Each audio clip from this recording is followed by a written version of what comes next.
if I come into his presence and my focus is on the issue and my attention is on the issue and my words are about the issue, and all I do is come running and I just go, I've got this problem and you need to fix this and here's what's going on and do something and go, God help, and all that stuff. I'm not saying that mercy won't meet you there. I'm not saying that grace won't meet you there, but I am saying this: there's a high chance that you will leave his presence the same way that you came in, because all you did was go and talk about the problem and keep your focus on the problem. And when you left, guess what your focus is still on?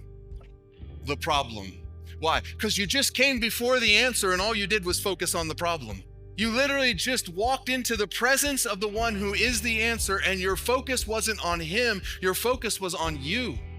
Your focus was on your issue, your problem, what's wrong.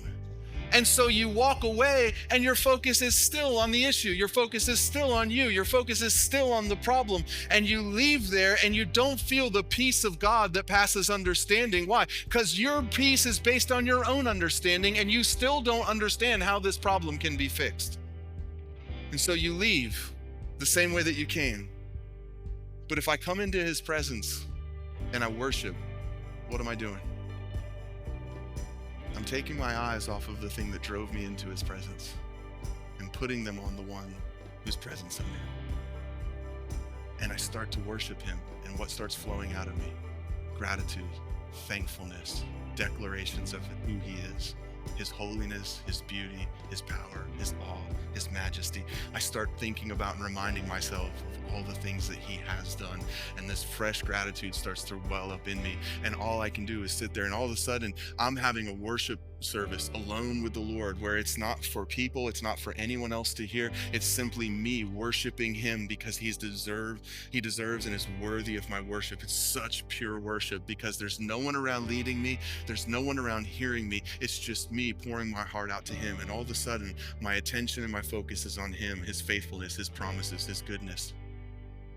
Can I tell you that so many times I've gone into his presence to tell him about a problem and I've left without mentioning it? Because when my perspective gets right and there's no longer a division in my heart, there's no longer a division in my mind, suddenly the thing that I thought was a problem I see isn't actually a problem after all. It was just my perspective and what I was seeing and what I wasn't seeing.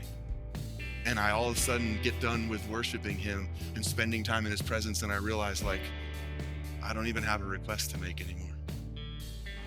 That thing that drove me here doesn't seem like such a big thing anymore. That problem has been eclipsed by the answer.